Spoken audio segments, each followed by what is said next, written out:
नमस्कार, फिर से स्वागत है कंचन टीवी पर। हमने आपको वादा किया था कि कांग्रेस भवन में हम हैं, यहीं से वीडियो शुरू करेंगे। और भी नेता रहते हैं, उनसे बात कराएंगे। महिला नेत्री भी पीछे हैं, मैं उनसे भी बात करूंगा। लेकिन पहले कुछ नेता हैं यहाँ पर पहुंचे, उनसे हम बात करें। देखिएगा, कांग्रेस के झंडे कांग्रेस भवन में है, कांग्रेस के झंडे उनके साथ है और वो यहाँ पर इत्मीनान से बैठे हैं। इत्मीनान से क्यों बैठे हैं? क्योंकि बीजेपी पार्टी ने धरना प्रदर्शन वहाँ किया है।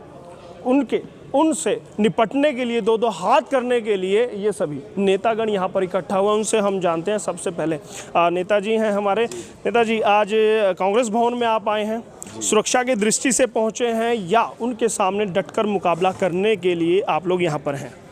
देखिए, मैं तो ये कहूँगा, विपक्ष इतना मजबूत है आज कि सत्ता पक्ष अपने आप को कमज़ोर मानकर और कांग्रेस के दफ्तर के सामने आकर बैठने की बात की थी। सामने तो नहीं बैठे, लेकिन चलो, एक कॉमन जगह है, अधिकार है उनको बैठने का। जब भी कभी प्रदर्शन होता है, जिला मुख्यालय पर होता है, डीसी को या अन्य अधिकारी को ज्ञापन दिया जाता है। पता नहीं किस कैपेसिटी में वो आज कांग्रेस के दफ्तर के सामने उन्होंने फैसला लिया। देखिए, आपका भी तजुर्बा राजनीति का काफ़ी अच्छा है, आप भी समझते हैं, कांग्रेस पार्टी में काफ़ी वक्त से रहे हैं। क्या वजह मानते हैं, क्या रणनीति उनकी मानते हैं कि वो यहाँ पर इकट्ठा हुए हैं, धरना प्रदर्शन करना चाहते हैं? आखिर उनकी मंशा क्या हो सकती है? देखिए, रणनीति भी उनकी फेल है और राजनीति भी फेल है। आज पूरा देश, व्यापारी, कर्मचारी, मजदूर, हर वर्ग, किसान, 10 महीने से किसान आज दिल्ली के बॉर्डर पे बैठा है। जो ये 3 काले कानून सेंट्रल गवर्नमेंट लेकर आई थी, उसका विरोध जता रही है। 600 किसान अपनी जान गंवा चुके हैं, अपनी बलि दे चुके हैं। आज तक किसी भी एक सीनियर नेता की तरफ से, बीजेपी के, ना तो उनके अंत्येष्टि पे या उनकी श्रद्धांजलि के लिए दिए 2 अक्षर उनको श्रद्धांजलि दी गई, और न ही कभी उनके साथ एक पॉजिटिविटी के साथ बात की गई। जो ऊपर से उनको फीड कर दिया जाता है, वही कृषि मंत्री आड़ के बोल देता है। अगर उसने बीच में कोई बात अपनी तरफ से रखनी पड़ती है, उसके लिए वो उठकर टाइम लेकर उनसे बात करने जाता है, भी मैंने आगे यस करनी या नो करनी। इससे प्रतीत होता है कि आज बीजेपी सरकार पूरी तरह फेल है, क्योंकि सत्ता पक्ष कभी धरने प्रदर्शन नहीं करता। आपने कहा कि जनता त्रस्त है, क्या किसान आंदोलन को आपने सपोर्ट किया है? क्या धरने पर या बॉर्डर पर आप भी जाते रहे हैं? क्या कभी प्रदर्शन हुए, उसमें आप शामिल हुए हैं? देखिए, पूरी कांग्रेस पार्टी, हमारे राष्ट्रीय अध्यक्ष, हमारे पूर्व मुख्यमंत्री आदरणीय चौधरी भूपेंद्र सिंह हुड्डा, हमारी अध्यक्षा बहन कुमारी शैलजा जी, कांग्रेस, अन्य कांग्रेस के सीनियर नेता, सभी ने ये कहा, हम किसानों के हक में हैं, इन 3 काले कानूनों के खिलाफ हैं, ये रद्द होने चाहिए। जब तक ये रद्द नहीं होंगे, हम किसानों को साथ देते रहेंगे और दे रहे हैं। आला कमान की आपने बात की, प्रदेशाध्यक्षा की बात की, मैं आपसे जानना चाहता हूँ, आपने किसानों के हित के लिए अभी तक क्या किया है? हमने किसानों के हित के लिए सदा किए। जब हरियाणा में आदरणीय मुख्यमंत्री चौधरी भूपेंद्र सिंह हुड्डा जी की सरकार थी, गेहूं के, गन्ने के, जो आज ये छाती पीट रहे ना, सबसे ज़्यादा गन्ने का रेट अगर किसी व्यक्ति ने दिया था, वो था चौधरी भूपेंद्र सिंह हुड्डा। 193 रुपये बढ़ाने का कार्य किया था, और आज ये सिर्फ 52 रुपये, मात्र 12 रुपये बढ़ाए। चलो, 7 साल में 52 रुपये बढ़ते हैं, और इस साल सिर्फ 2 रुपये, क्योंकि पंजाब की सरकार ऑलरेडी 360 रुपये दे चुकी है। इसलिए इन्होंने ऊँट के मुँह में जीरे वाला कार्य करके 2 रुपये देकर और पीठ थपथपाने का कार्य किया। देखिए, यहाँ नेताजी हमें 2004 से 2014 के हुड्डा कार्यकाल में लेकर गए हैं, जबकि हमने सवाल किया था कि अभी उन्होंने क्या किया। देखिए, उस सवाल से वो बचना चाहते तो हम भी उनको कूड़े देंगे नहीं, लेकिन एक सवाल रहेगा नेताजी। आपने कहा कि आम जन आंदोलन है, किसान आंदोलन के साथ आम व्यक्ति, जो गरीब तबका है, मजदूर तबका है, वो क्यों नहीं जुड़ पाया, क्यों नहीं सड़कों पर उतर पाया? मेरे भाई, मेरी आपसे विनती है, आप एक बार जाकर देखिए।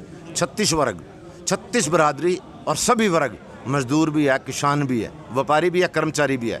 जब व्यापारियों ने साथ दिया था, तो व्यापारियों पर इन्होंने रेड डलवानी शुरू कर दी थी। पंजाब की भी बात आपको याद होगी, और हरियाणा की भी।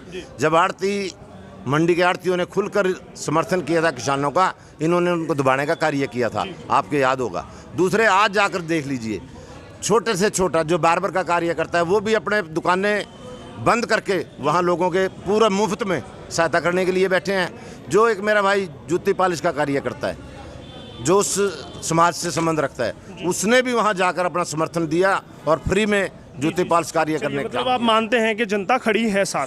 पूरी जनता, पूरा तमाम हरियाणा, पूरा देश किसानों के साथ है और कांग्रेस पार्टी किसानों के साथ। बिल्कुल बिल्कुल। चलिए, बहुत बहुत धन्यवाद करूँगा कंचन टीवी से बात करने। धन्यवाद, बहुत बहुत शुक्रिया। देखिएगा, नेताजी ने कहा कि जो नाई है, जो आम दुकानदार है, वो भी किसान आंदोलन के साथ है। ये तो आप जानते होंगे कि आपके गली मोहल्ले नुक्कड़ से कितने दुकानदार हैं किसान आंदोलन को सपोर्ट करने पहुंचे हैं, ये आप बेहतर तरीके से जानते हैं। एक और नेता हमारे साथ है। नेताजी, क्या आपका नाम है? हरप्रीत सिंह चीमा, जिला प्रधान युवा कांग्रेस कुरुक्षेत्र। युवा कांग्रेस के जिला प्रधान आप हैं। तो आज विरोध प्रदर्शन बीजेपी का हुआ है, उसके लिए आप लोग भी लामबंद हुए हैं, क्या कहेंगे? मैं एक बात कहूँगा, बीजेपी सरकार अपनी कमियों को छुपाने के लिए ये प्रदर्शन कर रही है। आज 10 महीने हो गए किसान जो धरने पर बैठे हैं, आप उनसे बात करें, उनका मसला हल करने की बात करें। आज बीजेपी केंद्र की सरकार ने बड़े बड़े वादे किए, 2 करोड़ हर वर्ष नौकरियां देंगे। आज 7 साल हो गए, 14 करोड़ बनती हैं। आज युवा बेरोजगार हो चुका है, सड़कों पर आ चुका है। आज PhD करे लोगों को PN की नौकरी के लिए भी लाले पड़ रहे हैं। आज बीजेपी सरकार हर वर्ग, चाहे कर्मचारी को बात करें, चाहे आपने 10 साल का राज कांग्रेस का देखा, हमारे आदरणीय मुख्यमंत्री चौधरी भूपेंद्र सिंह हुड्डा 10 साल राज में रहे। एक भी किसानों का प्रदर्शन हो, चाहे कर्मचारियों का प्रदर्शन, हर मसले को हल करने का उन्होंने काम किया और कोई भी प्रदर्शन या रोड जाम या ऐसी स्थिति नहीं पैदा हुई। चीमा साहब, मुझे सिर्फ एक बात बताइए, अगर पक्की मोर्चेबंदी होती है तो क्या यहाँ पर भी कांग्रेस की तरफ से भी पक्का मोर्चेबंदी की जाएगी? हमारी कांग्रेस पार्टी की एक जिम्मेवारी बनती है, हम पक्ष की भूमिका निभाने के लिए तैयार हैं, आगे भी तैयार और आगे भी तैयार रहेंगे और इसके पूरा डट कर जवाब देने का काम करेंगे। और किसानों के साथ और 36 बलादरी का भाईचारा कांग्रेस के साथ खड़ा है और हम संघर्ष के लिए तैयार हैं। ये कोई भी जिम्मेवारी लगेगी तो पार्टी की निभाने का काम करेंगे। देखिएगा, सिंह साहब हैं, चिम्मा जी हैं, कहते हैं कि पक्के मोर्चेबंदी अगर वो बीजेपी करती है तो वो भी यहाँ पर तैयार है। उनके साथी यहाँ पर हैं, एक और साथी है। सुबह से आप यहाँ पर हैं, किस टाइम तक डटे रहने वाले हैं? हम तो यहाँ जब तक डटे रहेंगे तब जब तक बीजेपी डटी रहेगी, बीजेपी वालों को भगा के यहाँ से हम जाएंगे। अगर नेताजी यहीं पे बिस्तर लगाना पड़ेगा आपको। नहीं, हम तो बिस्तर हम तो अपनी गाड़ी में रखते हैं सारे, हम तो बिस्तर लेके सारे संघर्ष कर रहे हैं। आज ये संघर्ष के साथी बैठे हैं। अगर सरकार या बीजेपी वाले ने धरना देना था तो पीपली से लेकर थर्ड गेट तक धरना दे, जो पिछले 5-7 सालों से सारी सड़कें टूटी पड़ी हैं, वहाँ जाके धरना दे। वहाँ लोग कितने तंग हैं। यहाँ कांग्रेस कार्यालय के सामने धरना देने से क्या मिलेगा? अभी अजय चौटाला जी ने बयान दिया था, अगर इस्तीफे मांगने हैं तो दुष्यंत का इस्तीफा क्यों भाई, नायब सिंह सैनी का मांगो, राव इंद्रजीत का मांगो, सांसदों का इनका इस्तीफा मांगो।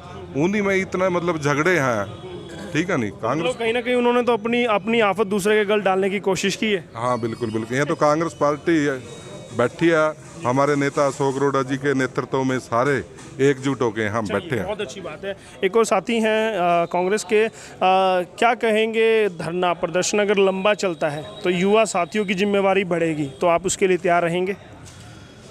देखिए, इस भारत देश का इतिहास रहा है, जब भी किसी के घर के दरवाजे पे कोई आता है, कुछ सोच के आता है, तो हम उसको देने के लिए जो हमारे पास है, हमको पूर्ण कोशिश करेंगे कि जो उनकी मांगे हैं वो हमें बताएं। जो वो CM खट्टर तक, प्रधानमंत्री मोदी तक वो नहीं पहुंचा सकते, वो हमें बताएं, हम उनकी ये बात ऊपर तक पहुंचाएंगे। चलिए, बहुत अच्छी बात कही। एक साथी है, एक और साथी है, पीछे से उन्होंने आवाज़ लगाई कि जो विधायक है सुभाष सुधा, उनके लिए वो कुछ चंद पंक्तियाँ कहना चाहते हैं, कुछ अच्छी बातें कहना चाहते हैं। नहीं, देखिए, ये विकास की बात करते हैं, हमने विकास कर दिया। कहाँ है विकास? आज कुरुक्षेत्र में देखें, इन्होंने अगर धरने प्रदर्शन करने, विधायक सुभाष सुधा के बार में जा करके प्रदर्शन करने, नायब सैनी के बार में प्रदर्शन करने, पिछले 7 साल से एक सड़क ये बना नहीं सके। पीपली थर्ड गेट से लेकर यूनिवर्सिटी तक कितना बुरा हाल है। अगर भगवान श्री कृष्ण अपना रथ लेकर के आ जाएं तो उनका रथ भी यहीं बीच में रह जाएगा। इतने हालात आज हमारे कुरुक्षेत्र के इन लोगों ने करते हैं, बीजेपी वाले ने। विकास की बात करते हैं। रही है किसानों की बात, किसानों के साथ कांग्रेस पहले भी और आगे भी रहेगी और हमेशा रहेगी। आज किसान काले बिल ला करके इन्होंने अपनी जान आफत ले ली है किसानों के साथ। किसान, हर वर्ग किसान के साथ खड़ा हुआ है। इनको एक न एक दिन ये काले कानून वापस लेने। आपने कहा कि नायब सैनी के घर के सामने प्रदर्शन करे, सुभाष सुधा के घर के, तो वो काम तो कांग्रेस का है, कांग्रेस क्यों नहीं करती? अगर आपको लगता है गड्ढे हैं, सड़कें खराब हैं, सफाई व्यवस्था अच्छी नहीं है, तो कांग्रेस क्यों नहीं पक्के मोर्चे वहाँ लगा देती? कांग्रेस हमेशा तत्पर है आम जन की आवाज़ उठाने के लिए। कांग्रेस सड़कों पे आ रही है, बार बार हमने धरने प्रदर्शन कर रही है कांग्रेस, ऐसा नहीं है नहीं कर रही है। लेकिन ये तो विकास का डंडोरा पीटते फिरते हमने विकास कर दिया। हर रोज़ विधायक आते हैं अखबारों में झूठी खबरें लगवाते हैं, इतने करोड़ मैंने कर दिए, इतने करोड़ मैंने टेंडर लगा दिए। आज हालात देखो कुरुक्षेत्र के क्या है। हो सकता है नेताजी करोड़ों तो लगा दिए हो, लेकिन वो जमीन पे ना लगे हो, कागजों में ही हो। हाँ हो सकता है, आपकी बात हो बिल्कुल, कागजों में नहीं हो, पता नहीं कहाँ पे लगे होंगे, कह नहीं सकते ना। ये तो हिसाब यही देंगे ना, आने वाले समय में जनता इनसे हिसाब ले लेगी। बिल्कुल बिल्कुल, वो कहते हैं कि कागजों में करोड़ों लगे हैं, लेकिन धरातल पर दिखाई नहीं देते। अब देखिएगा कांग्रेस यहाँ पर 38 से 40 डिग्री के टेम्परेचर में लोग बैठे हैं और यहाँ पर बैठे रहेंगे, क्योंकि ये ओपी जिंदल हॉल है, कांग्रेस भवन है, यहाँ पर बैठे रहेंगे। और जब तक बीजेपी यहाँ पर है तो ये यूं ही बने रहेंगे और हम भी बने रहेंगे। अभी आपको बीजेपी जो मोर्चेबंदी है वहाँ पर भी लेके जाएंगे। बस निवेदन करेंगे, बने रहिएगा कंचन टीवी के साथ।